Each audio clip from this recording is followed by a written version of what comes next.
கர்த்தரை தேடுங்கள், அப்பொழுது பிழைப்பீர்கள். தேடாவிட்டால் ஒருவராலும் அமைக்கப்படாத அக்கினி யோசேப்பின் வீட்டில் பற்றி பட்சிக்கும் என்று வாசிக்கும். கர்த்தரை தேடுங்கள், அப்பொழுது பிழைப்பீர்கள். ஆண்டவரை தேடினாலும் நம்ம பிழைக்க முடியும். ஆண்டவர் தான் நம்ம இந்த உலகத்துக்கு கொண்டு வந்தான். அவர்தான் நம்மை உருவாக்கினார், நமக்கு ஜீவ சுவாசத்தை கொடுத்தார், நம்ம இந்த உலகத்துக்கு அறிமுகப்படுத்தினார்.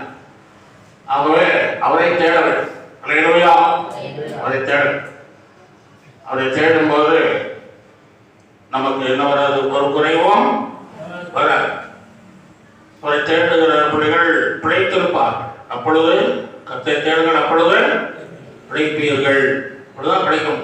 அதுதான் உயிர் வரும், ஜீவன் வரும். அவங்களுக்கு ஒவ்வொரு நாளும் புது புது ஜீவனை அவங்களுக்கு என்ன செய்வார். கால வேளையில தூங்கி எந்திரிக்கும் போது அந்த ஜீவனை கொடுத்ததுனால தான் நீங்க தூங்கி எந்திரிக்கிறீங்க.